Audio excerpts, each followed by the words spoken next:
La primera imagen del informativo nos ha dejado con el susto en el cuerpo. Nos muestra el momento en el que un toro corneaba a un hombre en el último encierro de los carnavales de Ciudad Rodrigo. El hombre ha sido intervenido en el quirófano de la plaza de 6 cornadas, numerosos golpes y una luxación en el hombro. Su pronóstico es muy grave. ¿Qué tal, amigos? Buena medianoche. Esa es la primera imagen de este informativo. El primer testimonio es el de Francisco Igea, desde esta tarde candidato ya sí a la presidencia de Ciudadanos, es decir, rival de Inés Arrimadas en las primarias para liderar ese partido. Se lo confirmaba a media tarde a sus compañeros de la plataforma Ciudadanos Eres Tú y a nuestro compañero José Luis Martín en el informativo de las 8:30. Le explicaba que sale a ganar, que no aceptará al gobierno de coalición en la Junta y que espera unas disculpas por parte de Inés Arrimadas por la escena de ayer. Lo que decidimos ahora es quién va a presidir el partido. Ni siquiera decidimos quién va a ser nuestro candidato a presidente del gobierno.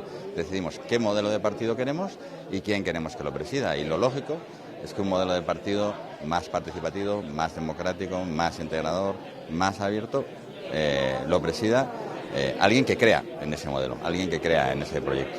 Y por eso hemos dado el paso. En absoluto ha de afectar al gobierno de coalición, primero porque no vamos a perder, nuestra intención es ganar estas elecciones. Creemos que la militancia de verdad quiere ese cambio, pero en cualquier caso, como muy bien dijo ayer Inés Arrimadas, estamos haciendo un gran trabajo en la Junta de Castilla y León. Tengo que hacer una cosa que es defender mi honestidad, la honestidad de nuestro equipo, y por eso le invito a Inés a que haga públicos esos WhatsApp, si lo quiere hacer, o también a que haga una cosa que es más sencilla, que es decir, oye, mira, pues me equivoqué, la verdad, esto que dije no es cierto. Esas eran las primeras declaraciones de Francisco Igea a las 8:30 en el informativo de Castilla y León Televisión, cuando ya había confirmado ante los suyos, ante los miembros de la plataforma Ciudadanos Eres Tú, que sí, que se va a presentar definitivamente, que va a hacer frente a Inés Arrimadas para hacerse con la dirección de Ciudadanos a nivel nacional. Y este va a ser el primer asunto que ponga sobre la mesa en nuestro tiempo de tertulia, una tertulia en la que esta noche me acompañan Marga Enríquez. Marga, ¿qué tal? Bienvenida, muy buenas noches. Buenas noches. Y Luis Jaramillo. Luis, ¿qué tal? Bienvenido, buenas noches. ¿Qué tal? Muy buenas noches. Bueno, y Marga, que tiene muy buena memoria, me han recordado que hoy justamente se cumple un año de estas imágenes.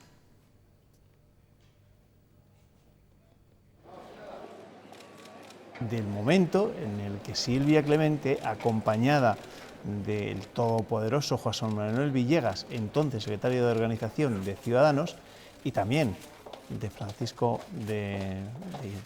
de Luis Fuentes, acudía a esta sede de Ciudadanos donde se presentaba oficialmente como candidata a las primarias para ser la candidata de Ciudadanos a la presidencia de la Junta. Ha pasado un año, han pasado muchas cosas y es verdad que algunos de los que vemos en estas imágenes todavía se mantienen en primera línea, pero otros muchos han ido desapareciendo.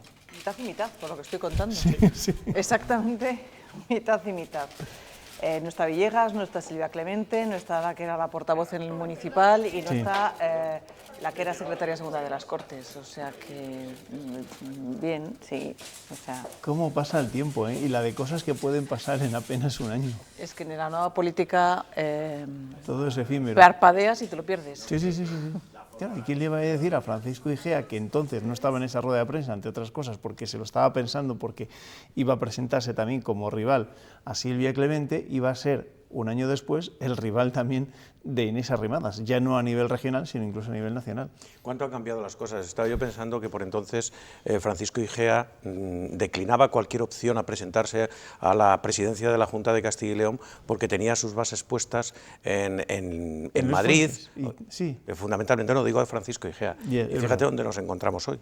Sí, vamos, estaba de diputado en Madrid y porque consideraba que si iba a dar ese paso Luis Fuentes, él descartaba cualquier posibilidad, ¿no? Al final, cuando el paso lo dio Silvia Clemente, pues él decidió hacerlo. ¿Os ha sorprendido la decisión de hoy? Bueno, es lo que se esperaba, ¿no? Entiendo. No, no después de lo que pasó ayer y no probablemente después de los últimos días, porque el partido y la situación le ha ido cerrando todas las puertas y desde luego lo que le dio ayer Inés Arrimadas fue un portazo en todas las narices a Francisco Igea y no le quedaba ya otra solución. Ahora la situación que se plantea es muy complicada y en muchos frentes. Por una parte, personalmente para él, en el plano político, porque es el vicepresidente de una junta que si gana, a ver cómo compagina la vicepresidencia con la dirección nacional de un partido, porque tendría que irse a Madrid en la mayor parte de los días, además es el portavoz, es varios consejeros a la vez. Y luego, por otra parte, si pierde, va a ser vicepresidente de un gobierno que no está respaldado por su propio partido. Es más, a mí no me sorprendería incluso que Inés Arrimadas, después de verla actuar ayer, le pidiera a Alfonso Fernández Mañó la cabeza del vicepresidente de la Junta en caso de que ella arrolle en estas primarias. Bueno, no sé si Inés Arrimadas, pero hoy leía en la entrevista que le hacíais ayer en la cadena COPE a Luis Fuentes que lo iba a tener muy difícil si se da esa circunstancia para mantenerse en el partido. Yo creo que es evidente que después del Congreso, hacia finales del mes de marzo, vamos a tener por lo menos un periodo de una situación realmente difícil. Yo creo que estaba obligado IGEA a darle el paso adelante, que era una situación totalmente cantada, porque es verdad que la gestora de Ciudadanos se ha cerrado demasiado en banda a la hora, teniendo en cuenta que es un papel de una gestora, que no es una ejecutiva de un partido constituida como tal, se ha cerrado demasiado en banda a la hora de las propuestas que puedan venir desde sectores no críticos, o sea, no oficialistas, sino sectores críticos. Y evidentemente yo coincido con Marga que lo de ayer de Inés Arrimadas fue una escenificación en toda la regla de unas diferencias que yo creo que van mucho más allá de lo político. Yo creo que son diferencias que están claramente en el marcado carácter personal, y me remito a que eso de hacerse públicos los WhatsApps de las conversaciones que hemos tenido no forman parte de un debate político per se, sino que también tienen mucho que ver con las diferencias de criterio personal a la hora de llevar la organización. Inés Arrimadas ayer dijo: si se me va a imponer un partido territorial, yo no voy a aceptar esa propuesta y yo no voy a ser la dirigente de un partido con esas premisas, lo cual yo veo que la flexibilidad que se va a marcar en Ciudadanos va a ser prácticamente inexistente. ¿Asististeis en primera persona a ese acto de ayer, a ese momento televisivo, radiofónico también? Impagable, impagable. Sí, fue impagable, pero es que ya venía inexplicable. Pero es que venía precedido de una intervención de Inés Arrimadas, claro. Vamos a calificarla de difícil. Yo creo que directísima, Marga. Yo creo que una intervención muy directa, claramente retó a Paco Igea y dijo el término Paco. Sí, estoy seguro que te vas a presentar. Lo está utilizando muy a menudo últimamente.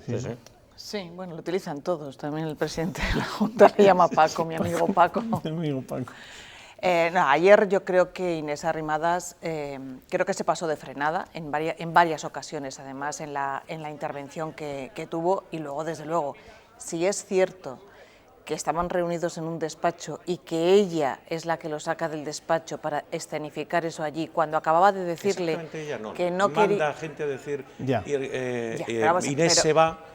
Pero vamos a ver, y lo dice una mujer o una dirigente de un partido que ha negociado las coaliciones en el País Vasco, en Cataluña, y la que no se ha fraguado en Galicia delante de los militantes, o las ha fraguado en un despacho con los miembros del Partido Popular.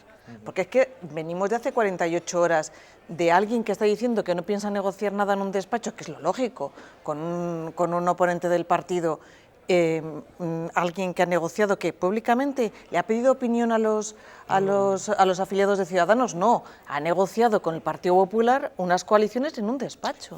¿Pero de qué estamos hablando? Por eso aquí digo que la gestora de Ciudadanos ha ido mucho más allá de lo que puede ser el cometido de una gestora, que a fin de cuentas lo que tiene que hacer es llevar la organización hacia la celebración del Congreso. Que la gestora solamente gestionara la llegada de Inés Arrimadas a la dirección de Ciudadanos, que era para lo que le había dejado así puesta Albert Rivera. Sí, no, en cualquier caso también es que lo hemos dicho en numerosas ocasiones, este proceso es demasiado largo, en un partido no puede estar durante tantos meses en la incertidumbre. Y ojo, que tienen que hacer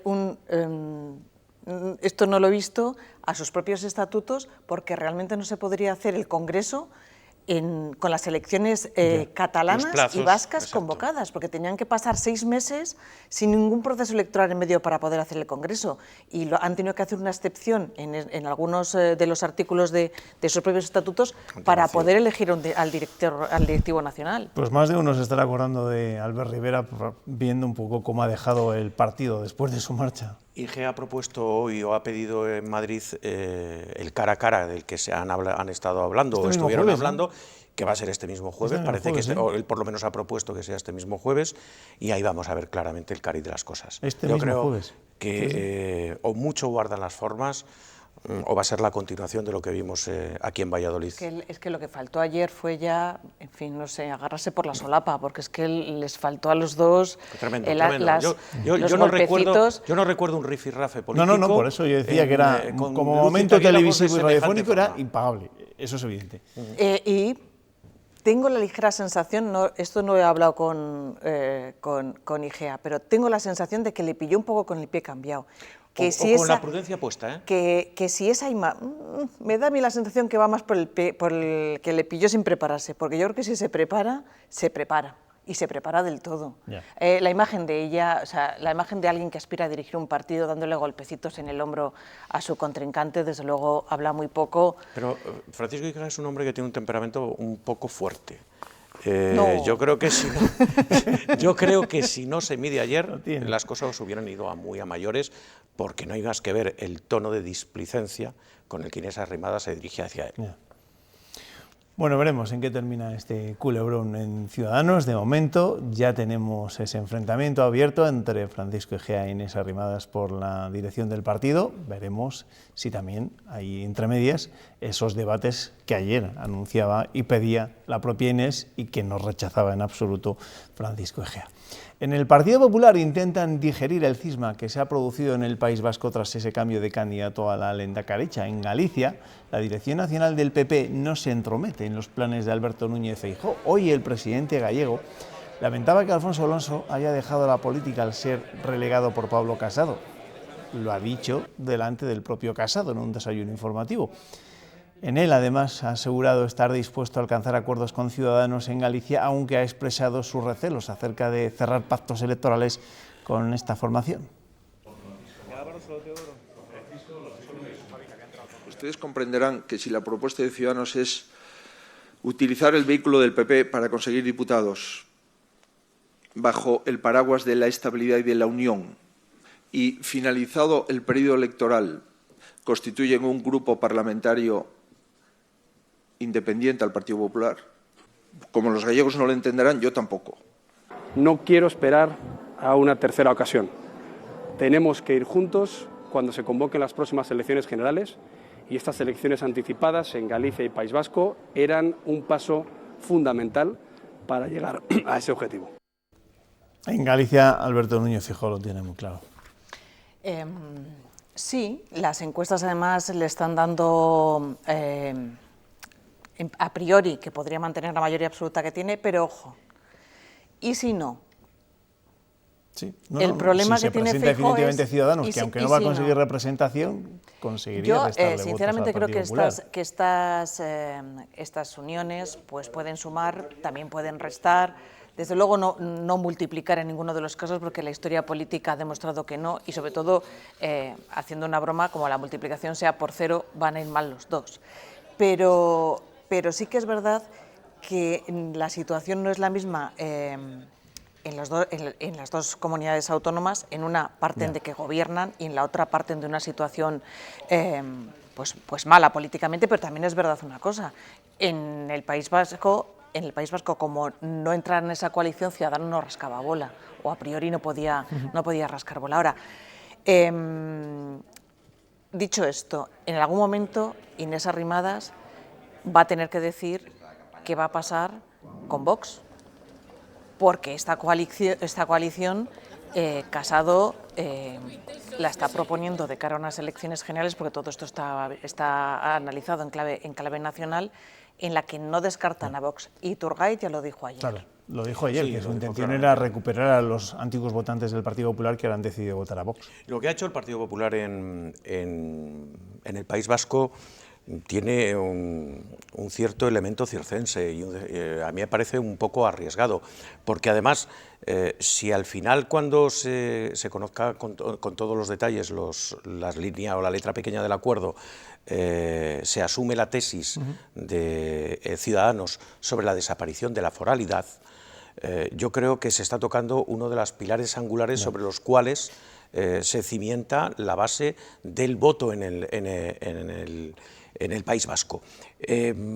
No es que sea ni el mejor elemento ni el peor, pero yo que soy de los que pienso que el PNV es un partido de rapiña, que lo único que quiere es dinero en un momento determinado, tiene todos los elementos fundamentales para llevarse el ascua a su sardina en este aspecto. Con lo cual, yo soy de los que cree que efectivamente las coaliciones no son una suma matemática constante, es decir, sumo tus votos, sumo mis votos, y al final eso está muy bien como ejercicio postelectoral para saber qué bloques puedes realizar, pero yo creo que con carácter previo, en este país el pez grande siempre se ha comido al pez chico, y eso ha generado muchísimas reticencias a la hora de llegar a acuerdos incluso postelectorales. Y una cosa, ¿no tenéis la sensación de que quizás no haya cambiado tanto la política, pero sí los ciudadanos a la hora de valorar las decisiones políticas, y me explico? Me da la sensación de que hay veces que a la gente no le gusta que le impongan cosas. Y vamos a verlo en el País Vasco. O sea, yo no sé si Alfonso Alonso, que me pareció un señor ayer en su despedida, o sea, en contra de lo que vivimos aquí, ver la comparecencia ayer de Alfonso Alonso fue ver otra cosa. No digo otra política, fue ver otra cosa, me pareció un señor en su despedida. Pero claro, yo no sé si puede ser el mejor o el peor candidato, pero era el que estaba, era el que había, era el dirigente del Partido Popular, que en ese momento estaba en el Partido Popular. Ojo, cuando los partidos o las direcciones de los partidos se pueden hacer contracampaña contra sus propios candidatos. Marga, hemos vivido cosas muy tremendas y no muy lejos. La historia nos dice que si ejerciendo la democracia interna en los partidos salen heridos de los procesos, porque siempre hay heridos, hay uno que gana y uno que pierde, y el sector que pierde lo asume, nunca lo asume bien. Si es una imposición, lo asume muchísimo peor. Pero vamos, yo creo que la grieta que se puede abrir es grande. Que voy a las últimas elecciones generales, Sí. En las elecciones al Senado, que algunos candidatos no muy lejos, en algunas provincias, como puede ser incluso la nuestra, y en el propio Partido Popular, el número 2 ganó el número 1, porque estaba impuesto. Sí, Ojo, exactamente. Su provincia, la nuestra, la mía no, la de ellos es Zamora. Dejamos la política, hablamos de otra crisis, porque en cuanto a la psicosis provocada por el coronavirus, hoy es noticia que los primeros casos han llegado a la España peninsular. Ha sido en Barcelona y en la Comunidad Valenciana, en el hospital de Villarreal. En el caso de Barcelona se trata de una mujer de 36 años que había llegado recientemente de Italia. En Tenerife también se ha confirmado que padece el virus. La esposa del médico italiano que daba positivo ayer lunes. En solo 24 horas, España ha registrado 3 nuevos casos de coronavirus. El primero en la península se ha producido en Barcelona. Una mujer de 36 años ha dado positivo. Se trata de una ciudadana italiana que reside en Cataluña y que recientemente había viajado a Italia.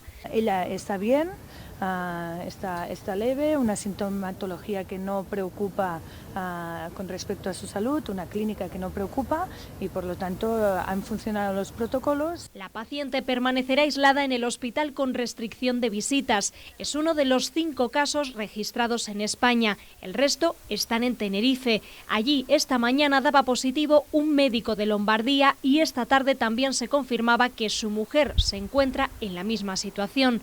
El estado de salud de ambos es favorable.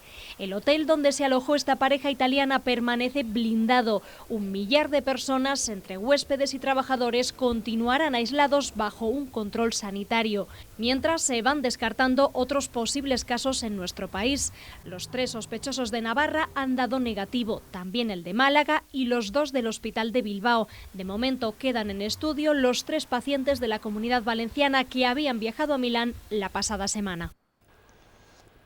La Consejería de Sanidad aquí en Castilla y León ha descartado una infección en el paciente que se mantenía en estudio en Segovia, en aislamiento domiciliario, que ha dado negativo a las pruebas, como también sucedió esta mañana con otros 3 que se encontraban a la espera de análisis en Valladolid, Ávila y Salamanca.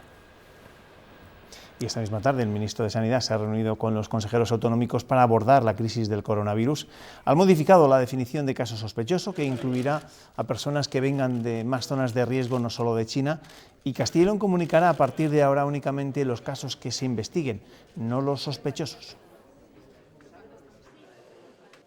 Vamos a comunicar la PCR positiva, es decir, no el caso si lo sospechamos o no, porque generamos mucho agobio, sino cuando realmente hay una PCR positiva y esa PCR la mandamos a Majadahonda. Ahí es cuando la vamos a comunicar, porque es cuando tiene interés el conocerlo. Bueno, vamos a preguntar a un padre preocupado o no por esta situación, por esta psicosis, porque creo que tienes a una hija allí en Italia, en el norte de Italia. Sí,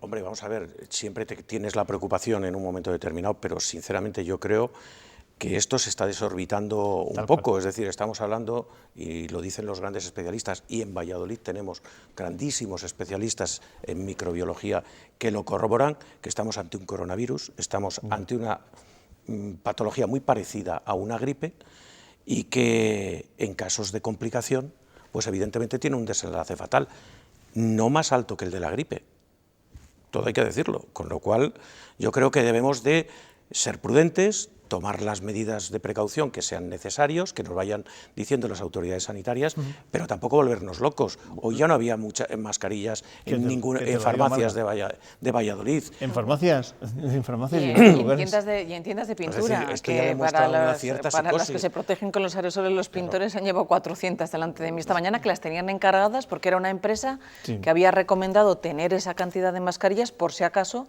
tenía que repartirlas entre los... Es cierto que a veces nosotros, cuando digo nosotros, digo los medios de comunicación, los periodistas, contribuimos a esta psicosis, ¿no? Lo hemos podido ver hoy, ¿no? Cuando desde algunos medios de comunicación las conexiones con Italia las hacen periodistas con su mascarilla en la cara, entrevistando en muchas ocasiones a gente que no lleva ningún tipo de mascarilla, mientras que hemos visto a otros profesionales de también reconocido prestigio, como Lorenzo Milà, donde evidentemente lo que hace es trasladar el mensaje que están trasladando muchos médicos también en Italia, ¿no? Que los ciudadanos están curándose en la mayor parte de los casos en sus propios domicilios, sin más, y que está ocurriendo lo que decía antes Jaramillo, lo que sucede en una gripe, ¿no? En una gripe normal. Estos casos de coronavirus están quitando sueño a las autoridades sanitarias y no solo a ellos. Lo que no sé es si entre los preocupados se encuentra nuestro cuarto tertuliano. Dinos, Nieto, ¿te quita el sueño el COVID-19 o no?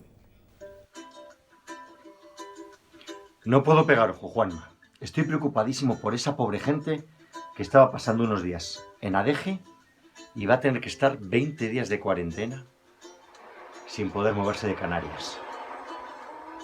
¡Qué mala suerte! Hasta mañana, Juanma, que no son horas. No, no son horas. Oye, si te pilla la cuarentena, que te pille en un hotel de Canarias, tampoco está nada mal, ¿no? Con 5 estrellas. Con 5 estrellas, caray. Vaya suerte. El Estatuto de Autonomía cumplía este 25 de febrero 37 años y para la ocasión ha habido celebración, claro está, institucional en las Cortes. El texto se enfrenta a una nueva reforma, aunque en estos momentos no existe el consenso de reformas anteriores. PP y Ciudadanos quieren llevarla a efecto para eliminar los aforamientos de los procuradores, propuesta que no cuenta con el respaldo del PSOE, que quiere una modificación más amplia. Fuentes reclama diálogo y consenso y pide a los grupos que dejen de lado los intereses partidistas. Invitar a quienes hacemos política a abandonar la bronca y la crispación. Aparquemos la refriega. Pendiente está el debate sobre la eliminación de los aforamientos que irá al hemiciclo la semana que viene. Una propuesta de PP y Ciudadanos que no cuenta con el apoyo del PSOE, que quiere una reforma más amplia. Las posturas parecen inamovibles. Mientras el PP acusa a Tudanca de seguidismo, el PSOE pide a los populares que abandonen la radicalidad. Las razones argumentadas por el Partido Socialista a este respecto son meras excusas de mal pagador. Y sigue además rompiendo todos los consensos básicos, también el de la reforma del Estatuto de Autonomía, que nunca jamás se había hecho de forma unilateral. Ciudadanos se muestra más optimista. Esperamos el apoyo del Partido Socialista, que es muy necesario. Y Podemos da el debate por amortizado. Nos quedan 3 años de travesía por el desierto. Aunque el presidente de las Cortes ha sido tajante en su mensaje. Desde el bloqueo no se mejora la calidad de vida de los ciudadanos. Y sin una política de pactos generosa y constructiva, la misión para la que fuimos llamados carece de sentido. Los procuradores de la Unión del Pueblo Leonés y de Vox ni siquiera han asistido al acto solemne. Y este año ha sido CERMI, en representación de las personas con discapacidad, quien ha recibido la medalla de oro de las Cortes. Su presidente, Juan Pérez, ha agradecido este reconocimiento para el comité, que representa a 11 asociaciones y 250.000 personas con discapacidad en Castilla y León. Entre los retos, ha apostado por promover la no discriminación, la igualdad de oportunidades y la emancipación social, y en especial ha hecho énfasis en el empleo como algo fundamental para la inclusión. Tenemos en esta querida comunidad sentadas unas sólidas bases en materia social y de discapacidad que nos permiten mirar el horizonte con esperanza, que nos convierten en referentes. Piensen ustedes que las capacidades en las personas son una circunstancia temporal y que en algún momento de nuestra vida todos pasaremos por una situación de discapacidad, por lo que sería muy adecuado tener presente esta situación. En celebraciones como esta se habla mucho de consenso, de remar juntos, y no tardan esas declaraciones ni 2 segundos, porque enseguida queda patente que lo del consenso, en esta legislatura al menos, va a ser muy difícil. Pues hombre, a ver, yo creo que en cuanto a la reforma del estatuto, ha dicho Raúl de la Hoz que son razones de mal pagador, y no sé si le pueden parecer razones de mal pagador, pero son las que siempre ha puesto el PSOE para reformar el Estatuto de Autonomía. No ha cambiado de la legislatura pasada a esta su posición, y no es que no quiera que haya aforamientos, o al menos eso es lo que defienden ellos, sino que además de los aforamientos se garantice un suelo social, entre otras cosas. Y no es que quieran, que es necesario, ha dicho la portavoz de Ciudadanos, al PSOE, no, es que es imprescindible, es que sin el PSOE no pueden reformar el Estatuto de Autonomía. Y yo estoy de acuerdo contigo, Juanma, yo creo que en esta legislatura no va a haber ni mucho menos acuerdo o consensos de ningún tipo, si las cosas siguen como están hasta ahora, evidentemente. ¿Qué es lo que iba a decir yo? Eso es un dato. A ver cómo acaba la legislatura. Yo del pleno de hoy, a mí tal vez lo que más me llama la atención ha sido la escasa contundencia de Luis Fuentes a la hora de la defensa del Estatuto de Autonomía de Castilla y León con el tema de León. Es que hoy es el 25 de febrero, que es que de lo que se trata es de defender el Estatuto de Autonomía, no de León, ni de Zamora, ni de Salamanca, ni de Valladolid, sino de la Comunidad de Castilla y León. Que no haya habido en este momento en el que desde el Partido Socialista, fundamentalmente, y claro, la UPL aplaudiendo con las orejas, se vuelve a la idea del León solo, o el León con León, Zamora y Salamanca, que no haya habido una defensa cerrada de ello en el discurso. Sí que ha habido una llamada al consenso, al acuerdo, que juntos somos mejores, etcétera, etcétera. Pues es lo que más me llama la atención. Yo esperaba desde luego algo más. Porque este era el momento precisamente. Claro, porque este debate está muy encima lo digo de la por mesa. eso, porque es el día del Estatuto de Castilla y León. Ya, pero el discurso de Luis Fuentes estaba dirigido a Igea, que se ha reído bastante cuando ha dicho que se la ha pasado bastante bien con el discurso. Hemos de reconocer que Igea se ha pasado bastante bien, porque se ha pasado riendo todo el rato. Sobre todo porque... Pues es difícil reírse en estos actos institucionales que acostumbran a ser un... pues la sensación es que dice que no tiene que haber broncas y sobre todo que no tiene que haber bloqueos. Y lo dice el que defiende a Inés Arrimadas aquí. Al Partido Ciudadanos, es que claro, es que decías tú que que las declaraciones se acaban nada más acabar el discurso, es que en el propio discurso ya es que no... En fin, bueno, antes de leer la prensa, vamos a ver las imágenes con las que comenzábamos este tiempo de noticias. Grave cogida en el Carnaval de Toro de Ciudad Rodrigo. Un hombre de 52 años ha sido corneado varias veces y zarandeado por uno de los astados. Ya lo ven, este es el momento. Será el momento de la acogida. El hombre recibía varias cornadas en ambas piernas y tuvo que ser intervenido de urgencia en la propia enfermería de la Plaza de Toros. La operación ha durado más de 3 horas y después la ambulancia ha sido escoltada por la Guardia Civil hasta el hospital de Salamanca, donde permanece ingresado. Han terminado, era el último encierro de los carnavales de Ciudad Rodrigo y ya ven, han terminado con ese susto. Esperemos que se recupere ese hombre de esas lesiones, de esas graves lesiones que se han producido esta mañana. Vamos ya con el repaso de la prensa, con la lectura de los titulares más destacados. Si no me quedo sin voz. El norte de Castilla, las llamadas por coronavirus se disparan pese a que el caso de Valladolid da negativo. La Gaceta de Salamanca dedica también su titular principal a este asunto. El coronavirus llega a la península y el hospital estará listo para hacer análisis. Castilla y León, en las páginas de ABC dedicadas a la comunidad, señala con este titular: somos afortunados en Castilla y León y miramos al futuro con esperanza. Es una de las declaraciones que se han escuchado en ese acto del 37º aniversario del Estatuto de Autonomía. En el Diario de Ávila apuestan por las infraestructuras. Ministerio y Mesa inician un plan de trabajo para abordar los horarios y las cercanías. Mesa por el ferrocarril. Y terminamos con el Diario de León, que señalan en su titular de primera que los talleres de Renfe pierden más trabajo con el traslado a Villaverde de 30 locomotoras. Bueno, pues estos son los titulares de la prensa regional. Les despido a mis tertulianos. Gracias, Marga.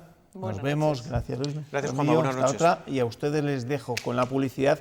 Luego seguiremos hablando del Estatuto de Autonomía, de su aniversario, pero con políticos de otros tiempos. Hasta luego.